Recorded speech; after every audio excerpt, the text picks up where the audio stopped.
Alhamdulillah wassalatu wassalamu ala Rasulillah. Assalamualaikum warahmatullahi wabarakatuh.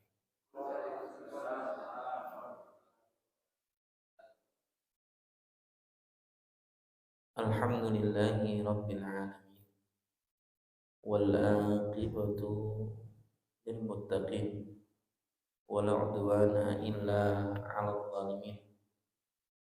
Wassalatu wassalamu ala asyrafil anbiya'i wal mursalin Nabiyyuna Muhammadin sallallahu alaihi wasallam wa ala alihi wa sahbihi ajma'in. Rabbi shrah li sadri wa yassir li amri wahlul 'uqdatam min lisani yafqahu qawli. Puji syukur kehadirat Allah Subhanahu wa taala, dengan izinnya pada kesempatan malam hari ini kembali kita dimudahkan oleh Allah di dalam melazimi ketaatan-ketaatan kepadanya, yang mudah-mudahan menjadi asbab kita mendapatkan kebaikan di dunia sekaligus menjadi asbab kita mendapatkan kebaikan di akhirat. Salawat dan salam juga moga tetap tercurah kepada Nabi kita Muhammad sallallahu alaihi wasallam sebagai uswah hasanah bagi kita yang tak layak bagi kita kecuali mengikuti apa yang telah beliau contohkan dan beliau sunnahkan. Jamaah yang dimuliakan oleh Allah Subhanahu wa taala, pada kesempatan sebelumnya kita telah membahas surat Al-Fil, yang pada kesempatan malam hari ini kita akan membahas surat termasuk di antara surat yang penting di dalam Al-Quran. Sampai Imam Asy-Syafi'i rahimahullah pernah mengatakan tentang surat ini, lauma anzalallahu illa hadhihi surah, seandainya Allah itu tidak menurunkan surat apapun selain surat ini saja, lakafathum, maka sungguh itu sudah cukup untuk manusia. Saking agungnya makna di dalam surat ini yang kemudian cukup untuk menjadi pembimbing bagi seorang muslim. Surat ini dinamai dengan surat Al-Asr. Secara makna Al-Asru itu artinya adalah waktu. Secara makna itu artinya adalah waktu. Walaupun Al-Asr juga bermakna waktu yang lebih spesifik, yaitu waktu asar. Waktu asar yaitu ketika akhir siang menjelang berubahnya matahari menjadi lebih kuning dan lebih lebih suasana lebih gelap, tidak seterang dan sepanas ketika waktu zuhur. Jadi secara makna di dalam bahasa Arab, al-asru itu makna umumnya adalah waktu secara umum, masa atau waktu. Sedangkan lebih khusus kata al-asru itu artinya adalah waktu akhir siang, atau yang kemudian dikenal dengan waktu asar tadi, ketika matahari sudah mulai memerah menjelang waktu sore yang nantinya akan datang waktu maghrib atau malam.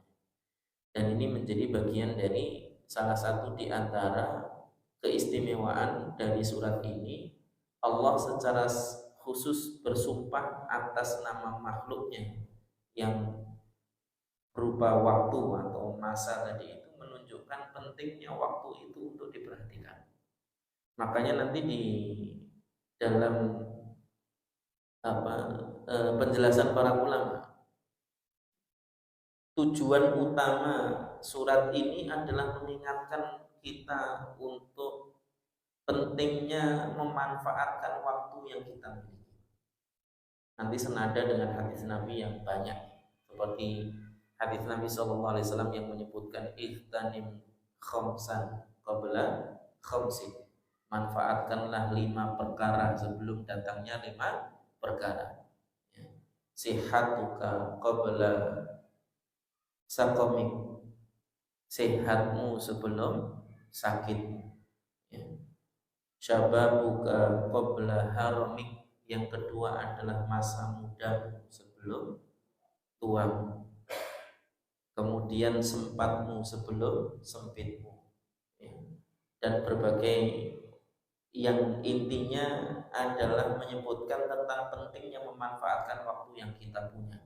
Bukan tentang banyak atau sedikit, karena kita nggak tahu waktu kita masing-masing sendiri banyak atau sedikit sebenarnya. Hari ini yang mungkin usianya sudah 50, ya sebenarnya sudah 50 tahun Allah beri itu. Cuma rasanya kayak baru kemarin. Ya kan? Kerasanya sedikit.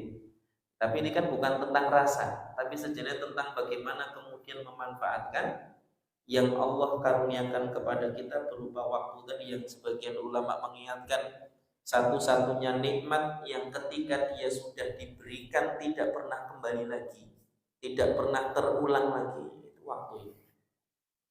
Ketika dia sudah dilalui, maka dia tidak akan kembali lagi. Dan ini menjadi bagian dari salah satu nikmat terbesar yang Allah berikan kepada kita, termasuk kesempatan kita hidup di dunia ini. Itu waktu berharga kita.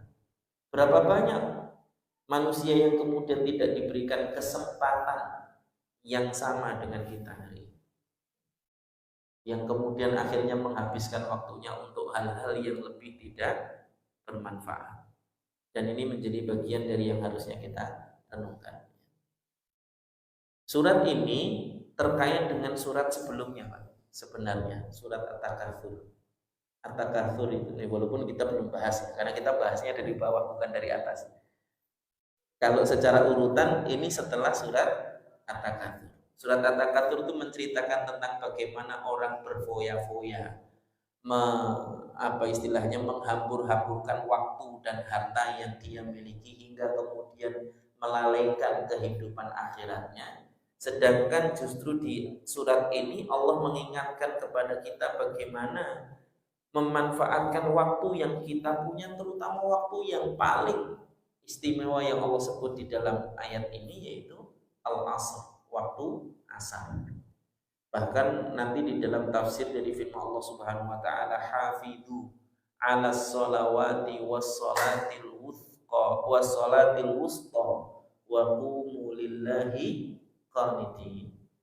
Dan hendaklah kalian menjaga waktu sholat-sholat tadi, was-sholatil wusta, terutama sholat wusta. Terlepas dari perbedaan pendapat para ulama tentang apa itu sholat wusta, sebagian mengatakan sholat subuh.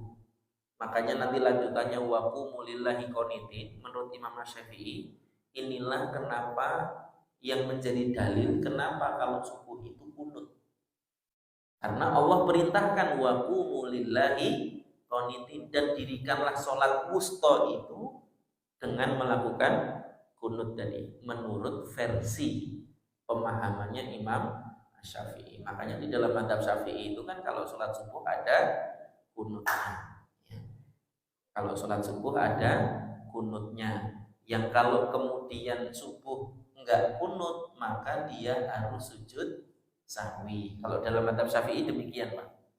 Cuman kadang-kadang kalau masyarakat kita ini nggak tahu dia mazhabnya apa, pokoknya saya pengennya kunut ya kunut, ya lupa ya wis, gitu aja. Kalau kebanyakan masyarakat kita hari ini nggak tahu hukumnya gitu sebenarnya. Ya.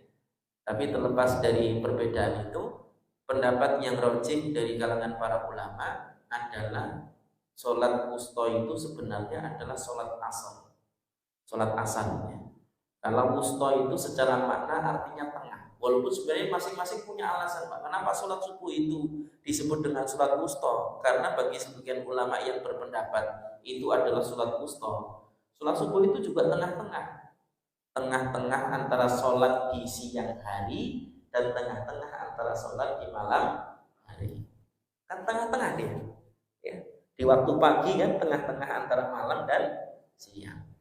Sedangkan yang berpendapat bahwa sholat wusta itu adalah sholat asar, ya, itu juga tengah-tengah antara sholat yang dibaca dua sholat yang dibaca jahriyah dan dua sholat yang dibaca sirriyah.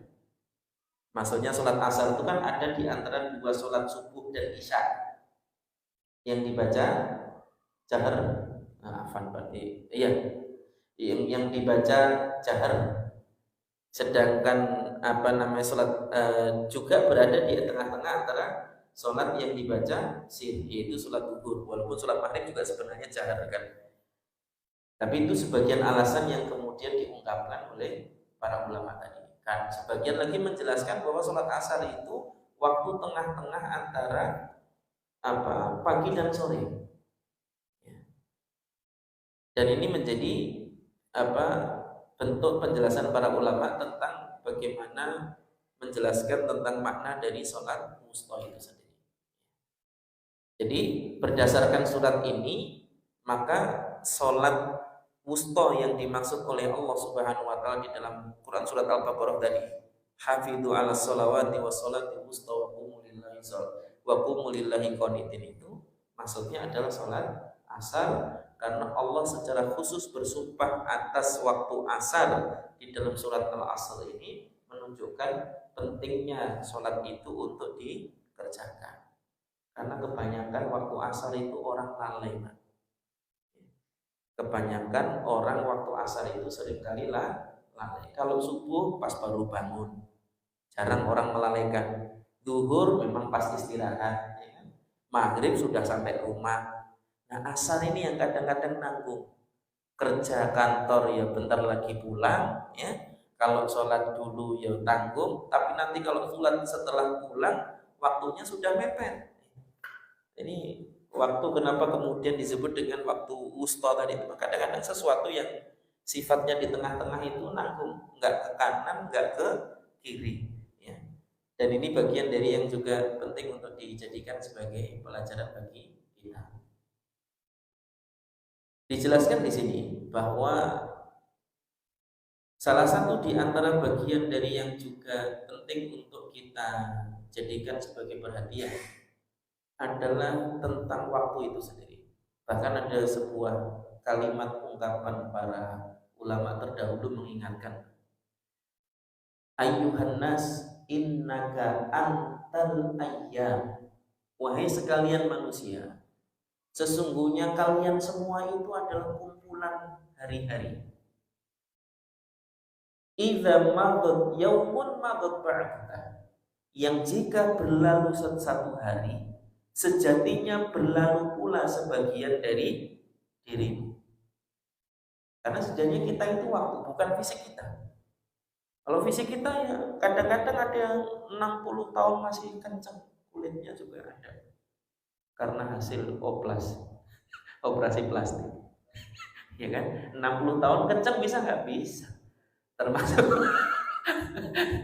Termasuk kemudian 60 tahun masih berigas, masih etes, masih seger juga banyak. 60 tahun masih seperti itu kan banyak hari ini. 70 tahun, Masya Allah, ya. Itu karunia Allah kan. Tapi ada yang 40 tahun wis sudah bangun dari tempat tidur aja udah gak kuat gitu. Yang beyekan lah, yang asam urat lah, yang gula dan lain sebagainya. Ada juga. Menunjukkan bahwa bukan tentang fisik. Kita ini sebenarnya waktu itu sendiri. Ada yang sehat tapi waktunya habis, ya tetap meninggal. Ada yang sakit, waktunya masih lama, ya tetap hidup, Pak. Karena memang sejatinya kita itu adalah kumpulan waktu itu sendiri. Maka ketika berlalu satu waktu, maka sejatinya sebagian kita sebenarnya sudah berlalu. Hanya kadang-kadang kita yang jarang menyadari. Nabi itu pernah, Pak, suatu ketika saat berkumpul dengan para sahabat itu menggambar sebuah segi 4 seperti ini, seperti meja kita ini, segi 4. Kemudian Nabi menggambar satu garis lurus dari luar kotak segi ini, nembus masuk, kemudian nembus keluar lagi. Kata Nabi SAW, kotak ini adalah waktu kita. Sedangkan garis yang menembus jauh sebelum kotak tadi sampai keluar kotak itu adalah angan-angan kita. Kadang-kadang manusia itu Pak, angan-angannya nggak ada hentinya itu. Oh, nanti saya mau punya ini, saya mau naik jabatan lagi sampai jadi ini, jadi ini, jadi ini. Saya mau nyalon lagi, saya mau satu periode lagi, saya mau apa lagi. Terserah maunya kan, maunya manusia. Tapi sekali lagi semua itu terbatas dengan waktu tadi. Kalau sudah tiba ajalnya, la yastakhiru sa'atau wa la yastaqdimu. Kalau sudah berlalu, sudah tiba ajalnya, sudah berlalu waktunya tadi itu, maka ajal tadi itu tidak bisa dimundurkan, juga tidak bisa dimajukan. On time Pak. Ajal itu kalau tiba on time, nggak bisa mundur, nggak bisa maju. Baru nelen separuh tuh itu apa? Baru nelen separuh. Tapi kalau sudah ajalnya tiba, ya saat itu tiba. Ya, dan ini bagian dari yang juga penting untuk dijadikan sebagai perhatian kita ya. Dan sekarang dinikmati Pak, ajalnya masih jauh insya Allah. Dinikmati ya sekarang Pak, ajalnya masih jauh insya Allah. Kita berdoa kan pengennya umurnya panjang. Tapi kalau berdoa Pak, jangan hanya itu. Bantu juga dengan doa yang lain seperti misalnya kalimat Allahumma a'inni ala dzikrika wa syukrika wa husni ibadah. Karena Nabi pernah mengatakan khairukum man tola umruhu wa kathura amalu. Kata Nabi SAW, sebaik-baik kalian adalah yang panjang usianya dan banyak amalnya. Yang harusnya getun itu sudah dikasih waktu yang banyak, panjang, amalnya ngono-ngono wae, nggak nambah. Itu yang harusnya getun. Dan ini menjadi bagian dari yang juga penting. Getun itu apa bahasa Indonesia Pak? Nyesal ya. Yang seharusnya menyesal itu adalah mereka yang punya waktu yang banyak tapi amalnya sedikit. Karena harusnya semakin banyak waktu, ya semakin banyak kesempatan kita untuk bisa beramal lebih banyak. Dan ini menjadi bagian dari yang juga penting untuk kita jadikan sebagai perhatian kita. Sedangkan waktu itu kematian itu ketika datang nggak bisa mundur, nggak bisa maju. Dan ini menjadi bagian dari yang juga penting. Bahkan salah satu di antara hal yang paling menjadikan penduduk akhirat nanti itu menyesal adalah ketika mereka membiarkan satu waktu berlalu di dunia tanpa diisi apa-apa. Nggak diisi apa-apa saja nyesal, apalagi kalau diisi dengan kemaksiatan. Alhamdulillah. Dan ini menjadi bagian dari yang juga penting untuk diperhatikan. Ya. Jadi nanti penduduk surga saja itu masih nyesel karena ada waktu-waktunya yang dulu di dunia tadi itu ya, dilalukan begitu saja tanpa diisi dengan zikrullah, minimal zikir. Zikir itu kan amalan lisan yang sederhana. Subhanallah, alhamdulillah, Allahu akbar, bahkan bismillah itu juga zikir. Cuman kadang-kadang kita lebih sering merapal kalimat yang lain daripada kalimat-kalimat zikir. Gersulani tanggane ya, kemudian ngomong-ngomong yang kadang-kadang nggak ada manfaatnya ya kan? Apalagi ngikuti apa-apa yang viral gitu kan, mengisi waktu dengan hal-hal yang tidak bermanfaat. Dan ini menjadi bagian dari yang penting untuk diperhatikannya. Ada sebuah kisah, terlepas dari perdebatan para ulama tentang kisah ini sahih atau tidak, bahwa Amr bin As itu pernah menemui Musailamah. Musailamah itu yang mengaku sebagai nabi setelah kematian Nabi Shallallahu Alaihi Wasallam.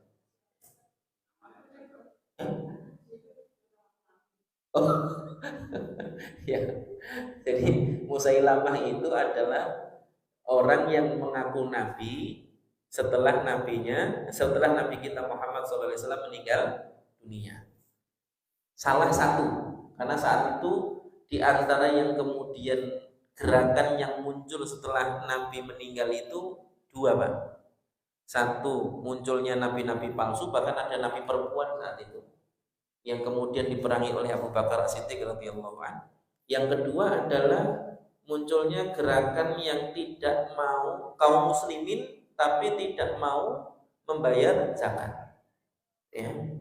Tiga, mereka yang munculnya nabi palsu, kemudian mereka yang murtad, dan mereka yang kemudian tidak mau membayar zakat. Itu ketika Abu Bakar As-Siddiq menjadi khalifah saat itu. Pertama kali menjadi khalifah, langsung ada tiga masalah itu. Dan salah satu di antara nabi palsu yang kemudian diperangi itu adalah Musailamah, ya, yang terbunuh oleh Wahsy. Wahsy itu adalah budaknya Usama, ya, yang kemudian diminta oleh Hindun saat itu untuk membunuh Hamzah paman Nabi Shallallahu Alaihi Wasallam, yang akhirnya dijanjikan dengan harta dan juga kebebasan dirinya menjadi seorang budak tadi itu. Akhirnya dia mau berhasil membunuh Hamzah, yang akhirnya kemudian terjadi sebagaimana kita dengar dalam sejarah Nabi Shallallahu Alaihi Wasallam, yang di kemudian hari Wahsy itu masuk Islam bersama dengan orang-orang Arab yang masuk Islam saat Fatu Makkah. Saat Fatu Makkah, ketika kemudian Nabi berhasil menaklukkan Makkah saat itu, Wahsy di antara sekian banyak orang Arab yang ikut masuk Islam, menyatakan keislamannya kepada Nabi SAW. Ketika kemudian Nabi bertanya, apakah engkau Wahsy yang disebutkan orang-orang, kata Wahsy, iya. Lalu kemudian Nabi mengatakan, maukah engkau tidak memperlihatkan dirimu di hadapanku?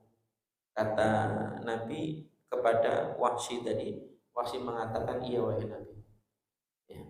Yang akhirnya kemudian di kemudian hari Wahsy menebus kesalahannya membunuh Hamzah tadi itu dengan membunuh Musailamah Al-Kadzdzab, yang kalau sebelumnya dia membunuh orang yang mensupport dan juga menjaga Islam, kemudian Wahsy membunuh Musailamah sebagai ganti dia membunuh orang yang terbaik tadi itu, kemudian membunuh orang yang terburuk, yaitu yang mengaku sebagai nabi dan merusak sendi-sendi Islam itu sendiri. Dan ini menjadi bagian dari yang penting untuk kita jadikan sebagai pelajaran bagi kita.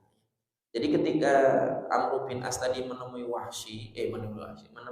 Musailamah, Musailamah bertanya kepada Amr bin As tadi, apakah yang turun kepada saudaramu, maksudnya Muhammad, maksudnya saudara Quraisy.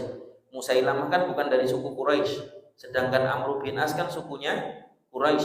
Nabi juga sukunya Quraisy. Makanya ditanyakan apa yang turun kepada teman Quraisymu itu. Maka kemudian Amr bin As mengatakan, sungguh telah turun kepadanya surat yang luar biasa. Kemudian menyebutkan surat Al-Asr tadi itu. Lalu kemudian Musailamah berpikir sejenak, kemudian mengatakan, sungguh juga telah turun kepadaku sesuatu yang semisal dengan itu. Namanya nabi palsu, Pak. Dia nggak terima kalau kemudian turunnya kepada Muhammad saja, ya. Dia kemudian juga membuat surat yang sama dengan mengatakan, ya wabar innama anti adnanin wa sadr wasairuki hafzun naqr, ya. Tsumma qala kaifa tara ya Amru, faqala lahu Amru wallahi innaka la ta'lamu anni a'lamu annaka takdzib. Lalu kemudian ketika dia bertanya kepada Amru, ya, bagaimana pendapatmu wahai Amru dengan wahyu yang aku terima tadi itu? Lalu kemudian Amru mengatakan, Demi Allah, sungguh engkau tahu bahwa sesungguhnya aku mengetahui bahwa apa yang kamu katakan itu dusta. Jadi sebenarnya orang-orang itu sudah tahu apa yang disampaikan oleh Musailamah itu dusta. Makanya disebut dengan Musailamah al-Kadzdzab, karena memang pendusta. Kenapa orang-orang mengikuti? Dulu itu sentimen ras suku itu sangat tinggi, Pak. Jadi kalau ada orang dari sukunya yang kemudian berpotensi dia naik daun gitu, didukung habis-habisan. Nggak penting dia salah atau benar. Pokoknya yang penting dia bisa potensi jadi pemimpin, jadi apa? Kalau sekarang ya pejabat atau semisal dengan itu, pokoknya dukung aja. Nggak masalah mau salah mau benar. Kalau dulu sampai sentimen kesukuannya sampai seperti itu. Ya sekarang kan juga sama. Ya, sampai terjadinya kemarin ribut antara Bali sama Lampung kan juga masalah itu. Nggak penting, pokoknya cik dibela nih, ya saya bela Lampung, yang Bali saya bela Bali. Loh kenapa? Is pokoknya, kalau sudah pokoknya kan angel gitu. Nggak tahu benar atau salah, yang penting pokoknya satu suku dibela. Ya begitulah yang terjadi dulu juga zaman jahiliyah juga seperti itu. Bahkan setelah Nabi meninggal pun faktor kesukuan tadi itu nggak hilang di kalangan orang-orang Arab. Dan ini yang kemudian menjadikan asbab seseorang tersesat dari jalan kebenaran adalah ketika mengutamakan fanatisme suku tadi itu dibandingkan menerima kebenaran itu sendiri. Makanya nanti di dalam bab masail jahiliyah, di dalam pembahasan tentang perkara-perkara jahiliyah yang harusnya dihindari oleh seorang mukmin, itu adalah fanatisme kesukuan atau apapun itu, entah kelompok, entah suku, entah fanatisme daerah atau apapun itu, ya. Ketika berbenturan dengan kebenaran, kalau seorang muslim diterima kebenarannya, fanatismenya disingkirkan. Berbeda dengan mereka yang menolak atau orang-orang jahiliyah dahulu, fanatismenya yang didahulukan, kebenarannya yang ditolak. Itu yang kemudian dilarang untuk diikuti. Karena mengikuti fanatisme, mengutamakan fanatisme dibandingkan menerima kebenaran, itu adalah bentuk kejahiliahan. Dan ini menjadi penting untuk dijadikan sebagai perhatian kita. Ya.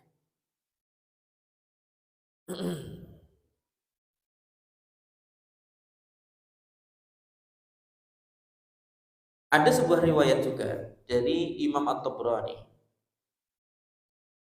di dalam Mu'jamul Awsat, beliau menyebutkan sebuah riwayat. Di antara kebiasaan orang-orang sahabat Nabi SAW, para sahabat Nabi dahulu, jika mereka berdua bertemu, kata Abdullah bin Hisan, jika mereka berdua bertemu, dua orang sahabat Nabi itu bertemu, idzal taqaya lam yatafarraqa illa ala ayyaqra ahaduhuma 'alal akhari surat al-'asr ila akhiriha thumma yusallimu ahaduhuma 'alal akhar. Jadi ketika dua orang sahabat Nabi itu bertemu, mereka tidak pernah berpisah sampai salah satunya itu membacakan surat Al-Asr. Baru kemudian mereka mengucapkan salam untuk berpisah. Itu tradisi para sahabat dahulu. Saking pentingnya mengingatkan, pentingnya memperhatikan waktu yang kita punya. Sampai setiap kali ketemu diingatkan wal asr innal insana lafi khusr illal ladzina amanu wa 'amilus shalihat wa tawassaw bil haqqi wa tawassaw bis sabr. Baru assalamualaikum. Pisah. Jadi sebelum berpisah itu selalu saling mengingatkan dengan surat Al-Asr tadi. Saking berusaha mengamalkan surat ini dalam kehidupan mereka. Dan ini menjadi bagian dari yang juga penting. Kalau kita ini kan kadang-kadang begitu juga, Pak. Tapi bukan tentang surat Al-Asr. Kita ini kadang-kadang gitu juga. Kalau yang hobinya bola, jangan lupa ya sebelum berpisah nanti nonton bola bareng. Nah, gitu. Kalau yang hobinya mancing, jangan lupa malam ini kita mancing ya, jangan lupa. Sebelum berpisah itu. Yang hobinya gowes ya gitu, jangan lupa besok Minggu pagi ya. Setiap ketemu besok Minggu pagi ya. besok minggu pagi ya kita goes bareng-bareng, gitu kan? Jadi kita ini dibiasakan dengan hobi dan juga kecenderungan kita. Karena kecenderungannya dunia tadi itu yang ngingetin dunia. Besok jangan lupa ya, besok jangan lupa. Besok jangan lupa ya itu dengan aktivitas dunia tadi. Kalau dulu para sahabat Pak mengingatkannya itu wal asr tadi. Karena kecenderungan mereka kepada Al-Quran, kepada wahyu tadi itu, maka seringkali apa yang kemudian mereka ingatkan selalu tentang Al-Quran, tentang ayat, tentang surat tertentu dan lain sebagainya. Bahkan sampai mengukur waktu Pak, itu bukan berapa jam.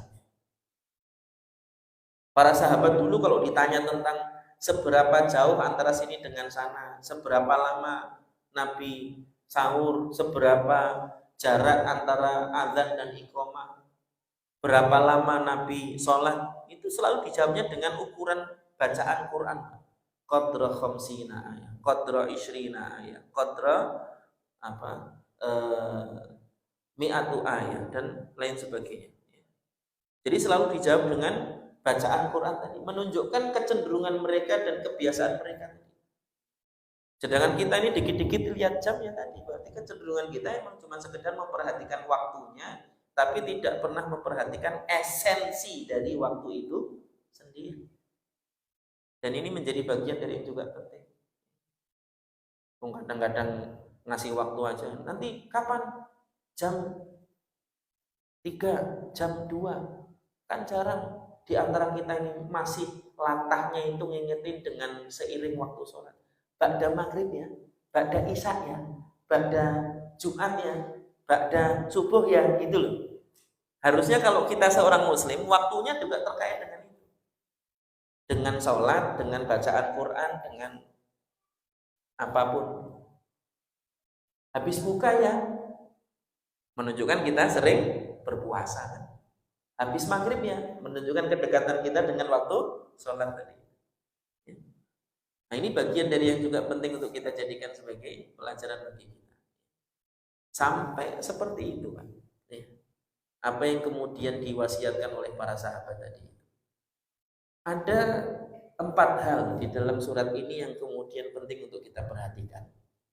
Yang pertama, Allah mengingatkan dengan 4 perkara. Innal insana lafi khusrin illa, sesungguhnya manusia itu betul-betul dalam kerugian kecuali mereka yang melakukan 4 hal. Alladzina amanu, yang pertama mereka orang-orang yang beriman. Jadi iman ini mutlak sebagai syarat kita tidak termasuk di antara orang-orang yang rugi, Pak. Seenggak ngapa-ngapainnya orang yang beriman itu, Pak, itu tetap dicatat sebagai kebaikan sesuai dengan kebiasaan dirinya. Bahkan di dalam sebuah hadis Nabi SAW pernah mengatakan, barang siapa yang sering melakukan satu kebaikan, kemudian dia terhalang dari melakukan kebaikan itu, maka dicatat baginya kebaikan yang sama meskipun saat itu dia tidak mengerjakannya. Sampai seperti itu. Apalagi suami istri, Pak. Kadang-kadang candaannya antara suami dan istri itu saja dihitung berpahala. Makanya harusnya kita lebih senang ngobrol sama istri kita dibandingkan ngobrol sama orang lain. Kadang-kadang kalau ngobrol sama wanita lain itu betah. Di tempat kerja lah, di pasar lah, di mana gitu.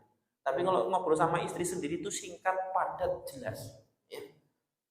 Bu, nanti apanya, misalnya makanannya kan, minumannya kan gitu. Cuma nanya itu aja, habis itu udah salam lepat, silang entah kemana gitu kan. Tidak ada kata-kata yang bermakna, nggak ada diskusi-diskusi yang hangat, tidak ada percakapan-percakapan yang berkesan. Dan banyak loh Pak keluarga yang kayak gitu itu Pak. Jadi kalau sama istri sendiri itu ngomongnya sekecap orang kecap kayak wes gitu. Tidak ada obrolan yang berharga gitu. Tapi kalau sama orang lain, mbuh tonggo, mbuh siapa, ketemu di jalan, itu bisa betah ngobrol. Apalagi di tukang sayur. Nah, ini masalah ini. Atau memang dia tukang sayurnya, maksudnya dia jualan sayur yang diajak ngobrol ibu-ibu semua, yang beli sayur ibu-ibu semua, ya kan? Nah ini bagian dari yang juga penting untuk kita jadikan sebagai renungan bagi kita. Sampai waktu seorang mukmin, orang yang beriman tadi itu, waktunya pun bisa bernilai ibadah ketika kemudian bahkan berpahala tadi. Ketika kemudian memang dia biasakan isi dengan ibadah tadi, kemudian dia memiliki udzur atau memang dia melakukan hal-hal itu dalam rangkaian ibadah tadi. Menyambung hubungan emosional yang baik dengan istri, dengan sering ngobrol dan semisalnya, itu kan bagian dari ibadah, Pak. Makanya berumah tangga itu disebut oleh para ulama sebagai ibadah yang paling panjang dan paling lama.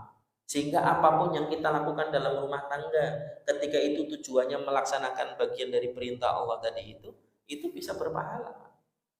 Hatta guyonnya aja loh, istilahnya apa, bercandanya aja itu juga berpahala. Itu waktu tadi berharganya ketika kemudian kita menjadi seorang mukmin. Makanya syarat iman itu syarat mutlak. Illal ladzina aman wa amilus sholihat. Yang kedua adalah mereka yang beramal soleh. Karena berharganya waktu kita itu ketika kemudian kita isi dengan amal soleh. Apapun bisa jadi amal soleh. Bahkan ucapan kita pun bisa jadi amal soleh. Misalnya, kalau kemudian kita memiliki niatan mengamalkan hadis Nabi, falyakul khairon auliyasmut, untuk berkata yang baik atau diam. Bahkan diamnya kita ketika kita mengamalkan sabda Nabi tadi, itu berpahala. Sampai seperti itu. Makanya amal soleh itu segala sesuatu niatkan untuk amal soleh semuanya. Kalau ngomong, niatkan mengamalkan hadis Nabi tadi, agar kemudian kita berkata yang baik saja atau diam, sehingga ngomongnya kita berpahala, diamnya juga berpahala, ya kan? Nanti apalagi diisi kalau memang diam sudah bosan ya diisi dengan zikir. Kalaupun memang tidak mau ngomong-ngomong yang lain. Bahkan dulu ada seorang salaf itu yang setiap kali ucapan yang diucapkannya itu hanya Quran. Ada orang bertanya dari mana, mau kemana dan lain sebagainya, itu jawabannya semuanya dengan Quran. Yang dengan potongan ayat itu orang paham, oh dia dari sini, oh dia ke sana. Tapi dengan potongan-potongan ayat Al-Quran. Kalau kita ini familiarnya bukan dengan Quran, Pak, dengan lagu. Ya. Apalagi yang kemudian lagu lagi viral itu yang paling familiar. Mau kemana? Ya, nanti jawabannya malah janda mana, kuda yang mana, dan lain sebagainya. Ya. Nah ini masalahnya, kenapa? Karena seringnya yang didengar bukan Quran, tapi justru lagu-lagu yang viral tadi itu. Ya. Dan ini bagian dari yang juga penting untuk kita jadikan sebagai pelajaran bagi kita. Kemudian yang ketiga, mereka yang kemudian tidak merugi adalah mereka yang saling berwasiat akan kebenaran. Saling menasihati dengan kebenaran. Ini boleh, ini enggak boleh. Ini harusnya dilakukan, ini harusnya tidak dilakukan. Saling mengingatkan. Itu yang kemudian juga penting harus ada di rumah tangga kita. Hatta suami itu kewajibannya ngingetin istrinya, oh ini enggak boleh, ini boleh. Ini harus, ini enggak boleh, dan lain sebagainya. Hatta dalam urusan berpakaian, ya kalau keluar tuh jangan dasteran tok, ya pakai kerudung. Misalnya, ini enggak boleh kelihatan, ini harus ditutup. Termasuk masalah jilbab nih, kadang-kadang hari ini orang salah faham tentang makna jilbab. Kata Allah Subhanahu wa taala di dalam Al-Qur'an, falyudnina min jalabibihinna,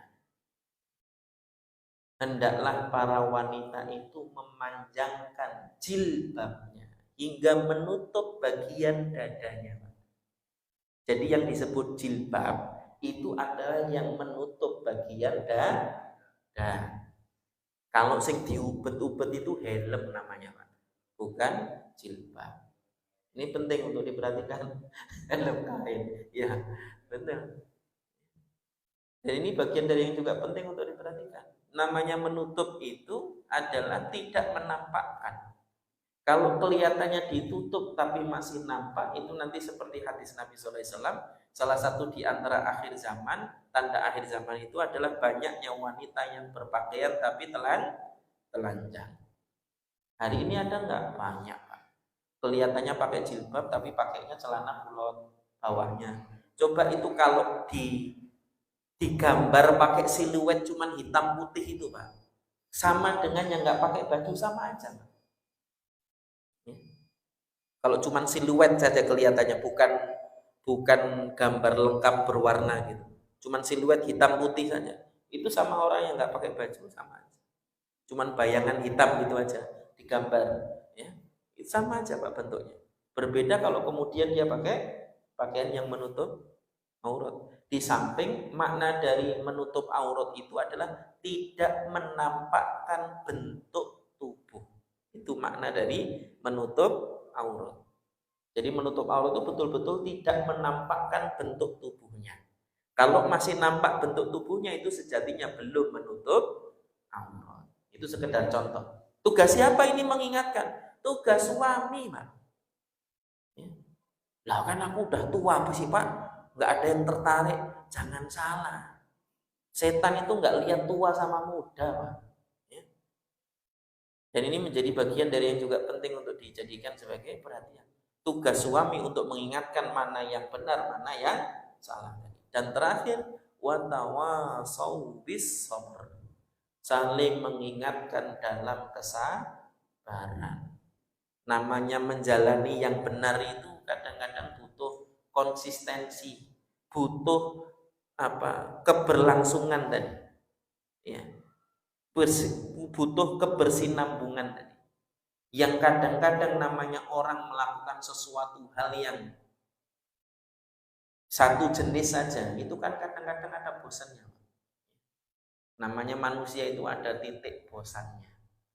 Makanya kadang-kadang diingatkan sabar. Sholat ya sabar, sholat imamnya lama ya sabar, ya kan? Sholatnya masih besok sholat lagi, nanti sholat lagi ya sabar. Cuman seumur hidup aja kok sholat itu. Kalau sudah mati nggak wajib sholat, kan malah disolati, kan gitu. Ya. Puasa juga gitu, sabar, nggak lama puasa itu. Cuman setahun bisa, itu pun cuma 30 hari. Ya. Nggak sebagaimana puasanya zaman umat sebelum kita yang sampai 80 tahun itu. Terkait dengan keutamaan Lailatul Qadar, kan kata Nabi pernah menceritakan seorang Bani Israel yang berpuasa 80 tahun lebih. Paginya berpuasa, malamnya dia sholat malam semalam suntuk 80 tahun gak berhenti, Pak. Bayangkan. Kata Nabi, ada satu malam yang jika kalian beribadah di malam itu, kalian mendapatkan pahala yang jauh lebih baik daripada yang dilakukan orang Bani Israel tadi. Yaitu malam Lailatul Qadar. Nah, ini luar biasanya. Makanya sabar. Cukup sabar. Kita di usianya kata Nabi cuma antara 60 atau 70 tahun. Jadi yang sudah punya usia itu hati-hati. Berarti ajalnya sudah dekat. Bukan berarti yang usianya masih 40 juga masih jauh. Kata siapa? Ya. Wong namanya setiap sesuatu yang akan datang itu semuanya dekat. Kata para ulama, ada sebuah pepatah di kalangan para ulama itu, kullu atin qarib, setiap yang akan datang itu dekat. Makanya Nabi mencontohkan saya dan hari kiamat seperti dua jari ini. Inni wa yaumal qiyamati kahataini, sesungguhnya aku dan hari kiamat itu seperti dua jari ini. Karena Nabi adalah Nabi yang terakhir, dan Nabi yang terakhir diutus sebelum hari kiamat kan Nabi Muhammad SAW. Makanya Nabi memisalkan dirinya dengan hari kiamat seperti dua jari ini, saking dekatnya. Ya. Jadi segala sesuatu yang akan datang itu dekat. Jangan pernah lengah. Kita nggak tahu. Bisa jadi saya lebih dulu daripada jenengan yang ada di sini. Meninggalnya kita nggak tahu. Ya. Atau bisa jadi juga sebaliknya. Bukan doain Pak, bukan. Ya. Bukan doain. Dan ini bagian dari yang juga penting untuk kita jadikan sebagai perhatian kita, pentingnya memperhatikan waktu tadi itu, karena setiap apa yang kemudian kita lalui itu ibarat kita telah mengeluarkan modal. Kalau kita nggak dapat untung, Pak, kita rugi. Kata Nabi SAW, barang siapa yang hari ini sama dengan hari kemarin itu rugi. Modalnya double, tapi untungnya sama dengan kemarin. Rugi, Pak. Yang paling baik itu adalah hari ini lebih baik daripada kemarin. Dan yang celaka itu adalah ketika hari ini lebih buruk daripada kemarin. Ini tantangan bagi kita semua. Jangan pernah sia-siakan kesempatan kita untuk bisa meraih segala sesuatu lebih baik lagi. Dan ini menjadi bagian dari yang juga penting untuk diperhatikan. Tidak ada kata terlambat, hanya cukup memanfaatkan sisa usia yang kita miliki. Dan ini bagian dari yang juga harusnya kita perhatikan. Wallahu a'lam bishawab. Itu secara umum makna dari Quran surat Al-Asr yang mengingatkan kita untuk lebih banyak memperhatikan waktu yang kita punya dan mengisinya dengan berbagai macam amal soleh dan juga ketaatan-ketaatan. Enggak lama, Pak. Enggak lama. Dan usia kita yang 70 tahun, 80 tahun, 90 tahun, berapa tahun pun kita di dunia, nanti kalau sudah di akhirat itu seperti illa asyiyatan au duhaha. Seperti satu waktu sore atau satu waktu duha saja. Jadi enggak lama. Ya. Yang hari ini kita sampai kadang-kadang sampai bosan, Pak. Nunggu kok hidup kok gini-gini aja, ya kan? Sampai bosan kadang-kadang, kira nanti sudah mati, kemudian nanti di akhirat kita akan merasa bahwa waktu kita yang 70 tahun, 80 tahun tadi itu seperti hanya satu waktu sore. Enggak lama, Pak, cepat.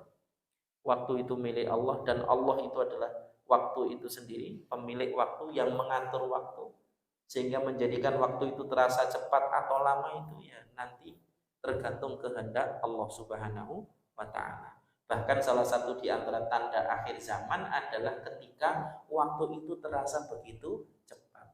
Perasaan baru subuh kok sudah subuh lagi. Nah, ini bagian dari yang juga penting untuk diperhatikan. Dulu waktu kita masih kecil kan perasaan main di sawah itu bisa sekenyangnya, Pak. Ya. Kok masih siang aja, nggak sore-sore gitu kan, kalau main itu lama bener. Ya. Padahal kita sudah sampai capek main. Sekarang ini perasaan baru keluar dari rumah, loh kok udah malam lagi, loh kok udah isya lagi, loh kok udah maghrib lagi, dan begitu terus. Mudah-mudahan waktu yang kita miliki yang tersisa ini menjadi bermanfaat untuk kita, dan kita termasuk di antara hamba-hamba Allah yang dimudahkan untuk melakukan segala hal yang bermanfaat di waktu-waktu yang kita miliki yang tersisa ini. Wallahu a'lam bishawab. Demikian barangkali, mohon maaf atas salah kata, salah ucap, salah tingkah. Wabillahi taufiq wal hidayah. Wassalamualaikum warahmatullahi wabarakatuh.